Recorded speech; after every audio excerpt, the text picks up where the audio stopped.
Assalamualaikum warahmatullahi wabarakatuh. Alhamdulillahi rabbil alamin.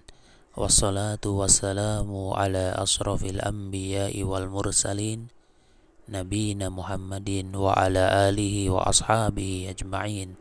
Amma ba'du. Kaum muslimin wal muslimat, ayyuhal ikhwah wal akhwat yang kami hormati rahimani wa rahimakumullah.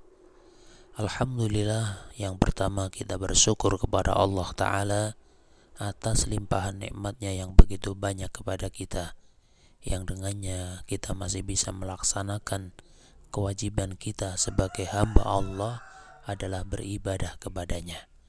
Salawat serta salam semoga senantiasa terlimpah kepada Nabi kita, Nabi Muhammad Sallallahu Alaihi Wasallam, beserta keluarganya, para sahabatnya, dan para pengikutnya sampai akhir zaman. Ikhwani wa akhwati yang kami hormati, kaum muslimin wal muslimat rahimani wa rahimakumullah. Kita memasuki pertemuan yang ke-11 ya, dari pembahasan kitab matan syarah dari matan Al-Ajrumiyah yang disampaikan oleh Asy-Syaikh Muhammad bin Shalih Al-Utsaimin rahimahullah. Pada pertemuan yang ke-11 ini kita masih membicarakan tentang tanda-tanda isim, yaitu tanda isim yang ketiga, as-salisu dukhulul alifi wal lami, masuknya alif dan lam. Maksudnya yaitu sebuah kata yang berawalan dengan alif dan lam. Wal basriyuna yaquluna, sedangkan ulama Basrah mereka mengatakan ya, atau mereka menyebutkan dukhulu al, masuknya al. Jadi ulama Kufah ya, diantaranya adalah al-muallif yaitu al-Imam As-Sanhaji rahimahullah. Beliau menggunakan istilah alif dan lam, sedangkan ulama Basrah dengan istilah al, itu langsung al, bukan alif dan lam tapi al. Maka pensyarah mengatakan wal khilafu fi hadza yasirun, perbedaan pendapat dalam hal ini merupakan perbedaan yang ringan, dalam arti bukan menunjukkan yang satu benar yang satu salah, bukan, tapi dua-duanya hakikatnya sama gitu. Dan nanti akan lebih diterangkan lagi insyaallah. Kemudian fal basriyuna yaquluna, ulama Basrah mereka memberikan argumen ya, mereka mengatakan, maksudnya mereka punya argumen kenapa mereka mengatakan bahwasannya dengan istilah al, masuknya al gitu ya, dengan istilah al, bukan dengan istilah alif dan lam ya. Inna hadhihi, alasannya karena sesungguhnya ini, yaitu al, menurut mereka, istilah mereka ya, kalimatun mukawwanatun min harfaini, merupakan kata yang tersusun dari dua huruf. Al itu kan dua huruf ya, kita lihat ini al, ada hamzah dan ada lam ya. Adapun di dalam penyebutan yaitu penulisannya pakai hamzah al ya. Adapun dalam penerapan ini alifnya jangan dikasih hamzah, nggak boleh ya, alif saja gitu. Kenapa ini kasih hamzah? Karena ini sedang disebutkan itu. Nah, ya kembali ke sini, ulama Basrah mengatakan bahwasannya ini merupakan kata yang tersusun dari dua harf atau dua huruf. Wal kalimatu fi harfaini yuntaqu bilafdhiha. Kemudian kaidahnya, kata yang tersusun dari dua huruf itu cara mengucapkannya adalah dengan menyebut lafadznya ya. Ini merupakan kaidah, sehingga ketika ada huruf yang tersusun dari dua huruf, cara menyebutnya itu dengan menyebutkan lafadznya. Karena huruf itu ada huruf yang tersusun satu huruf, ada huruf yang tersusun dua huruf, ada yang tiga huruf, ada yang empat huruf, ada yang 5 huruf. Maka kaidahnya bagaimana? kaidahnya adalah apabila hurufnya dua huruf, maka menyebutkannya itu lafadznya, ya. Ada dua huruf, misalnya apa, min, kita sebut dengan harfu min gitu kan, seperti itu, ya. Dua huruf apa lagi, misalnya fi, kita mengatakan harfu fi gitu, ya, karena dua huruf sebut lafadznya. Akan tapi kalau hurufnya tersusun dari satu huruf, maka sebut namanya, nama huruf tersebut. Ada huruf jar, yaitu tulisannya bi, tulisannya apa, bi, ba yang di kasrah. Maka ketika kita mengi'rab ini bukan gini, bi adalah, bukan, tapi al-ba'u, sebut namanya. Ada huruf jar, yaitu tulisannya li, maka sebut namanya al-lamu. Ada huruf jar, yaitu tulisannya ka, maka ketika kita mengi'rab itu bukan ka sama dengan apa, bukan, tapi al-kafu dan sebagainya. Ya, ini kaidahnya. Ya, kembali ke sini, ulama Basrah mereka berpendapat karena al itu adalah huruf yang tersusun dari dua huruf. Wal kalimatu fi harfaini yuntaqu bilafziha. Dan huruf yang kata yang tersusun dari dua huruf, maka cara mengucapkannya adalah dengan menyebut lafadznya, ya, sehingga al itu. Ini ulama Basrah. Wal kufiyuna, sedangkan ulama Kufah, yaquluna, mereka berpendapat, ya, mereka mengatakan atau mereka berargumen, dan termasuk ulama Kufah di sini ya muallif, yaitu al-Imam As-Sanhaji rahimahullah, ya.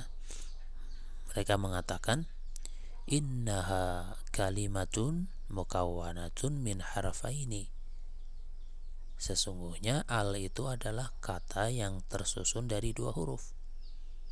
Ya, kalau bahasa kita ya, untuk menyanggah atau untuk mengomentari pendapat dari Basriyin, memang betul bahwasanya al itu tersusun dari dua huruf. Lakinnahuma harfani hijaiyani, ahaduhuma laisa asliyan wa huwal hamzatu. Ya, akan tapi itu merupakan, ya, keduanya tersusun dari dua huruf, yaitu hamzah dan alif. Akan tapi keduanya itu adalah huruf hijaiyah, yang salah satu dari keduanya itu bukan huruf asli, yaitu hamzahnya. Fal hamzatu fi al hamzatu waslin. Ya, alasannya karena hamzah yang ada pada al itu adalah hamzah wasal. Tasqutu inda darji wal wasli, yang mana hamzah wasal itu dia gugur bacaannya ketika berada di tengah, dan juga ketika dibaca dengan wasal atau bacaan sambung. Ya, artinya setiap kata yang berawalan al, hamzahnya ini akan terbaca harokatnya hanya di awal kata, di awal kalimat, di awal kalimat. Akan tapi ketika sudah di pertengahan kalimat, hamzahnya tidak boleh dibaca. Ya, kita ambil yang ada di sini, misalnya ini inda, kemudian ada ad-darji, maka cara bacanya bukan inda ad-darji, bukan, tapi langsung indad darji, itu kan. Ini lagi bukan wa al-wasli, tapi wal wasli, kan, seperti itu. Ini hamzahnya ini tidak terbaca, yaitu ketika berada di tengah kalimat atau bacaan sambung, ya. Dan dia hanya terbaca ketika di awal kalimat saja, ya, di awal kalimat. Ya, misalnya misal ini tanpa wawu, ya, misalnya, maka bacaannya al-kufiyuna yaquluna gitu. Alnya dibaca ketika di awal kalimat. Ini seandainya tanpa wawu, maksud anak seperti itu.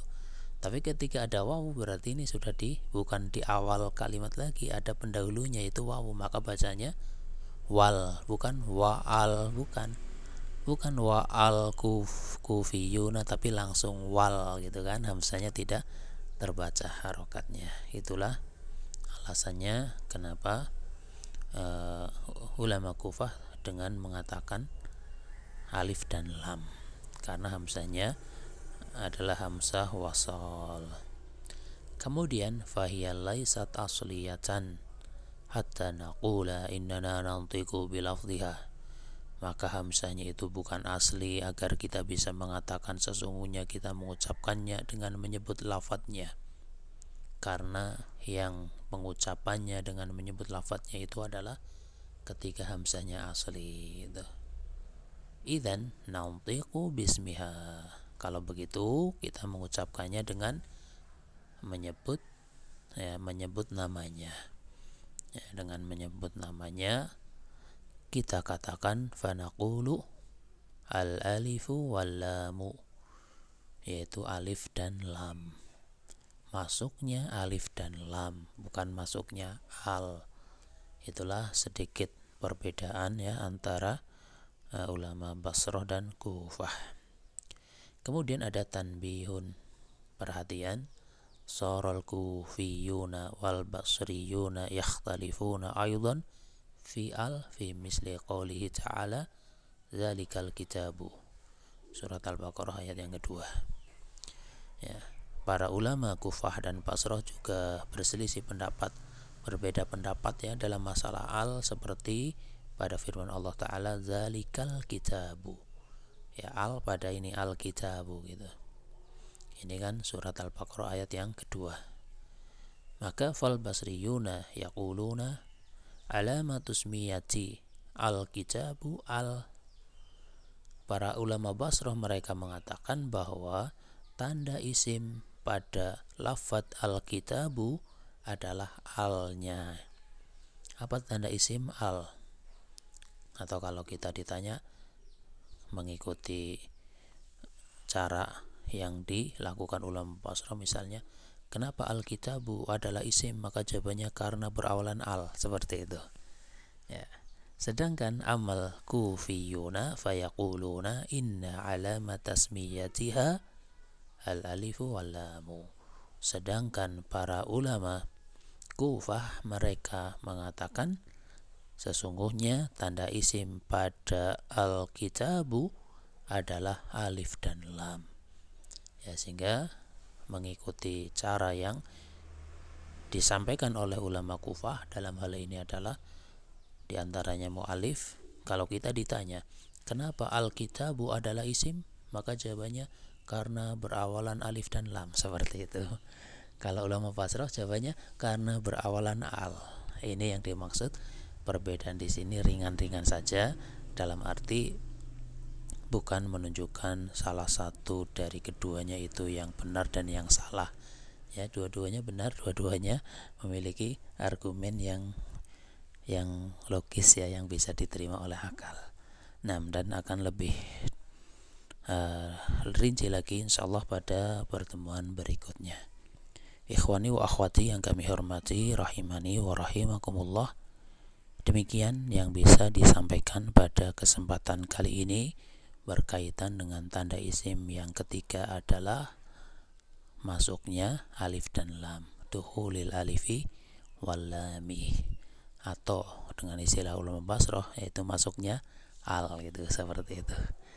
Atas kesalahan kekurangan ana minta maaf yang sebesar-besarnya, wallahu a'lam bishawab. Subhanakallahumma wa bihamdika asyhadu an la ilaha illa anta astaghfiruka wa atubu ilaik. Wassalamualaikum warahmatullahi wabarakatuh.